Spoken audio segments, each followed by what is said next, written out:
Once upon a time, there was a British cat named Terry. Terry and his brothers were always looking up to the stars and dreaming of going to space one day. At school, he studied with the other cats, and he always got good grades.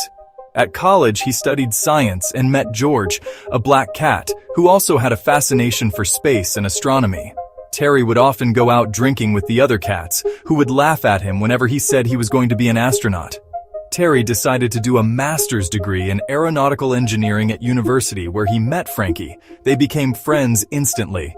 Terry and Frankie graduated with flying colors. While celebrating at a bar, Terry and Frankie were approached by a man who worked for the British Space Agency. He told them that they were recruiting potential astronauts for an upcoming mission to Mars. Terry pondered upon becoming the first cat on Mars. Terry and Frankie took up the offer, and shortly after found themselves in training with other catronauts from America. Terry was delighted to find that his old friend George from college had also been selected as a crew member.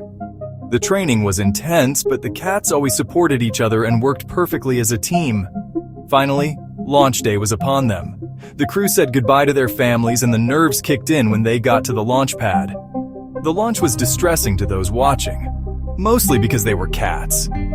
Once they were out of Earth's orbit, they could relax a little. They enjoyed the experience of weightlessness as they traveled to their ultimate destination, Mars.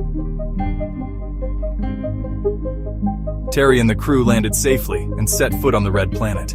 George was in charge of driving the Mars buggy to explore the landscape. The crew proceeded to conduct various tests and excavations, taking samples, looking for signs of life, and understanding the history of the planet. They ate the fish and drank the milk that they had brought along with them to maintain their energy to complete the mission. Afterwards, they still had some time left to have a bit of fun, so they played some golf in the low-gravity environment in comparison to Earth. Before long, they were back in the ship, returning from their mission.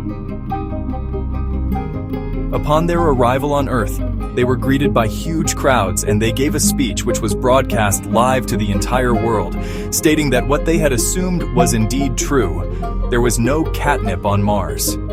Terry was over the moon to be honored with the title, "The First Cat on Mars."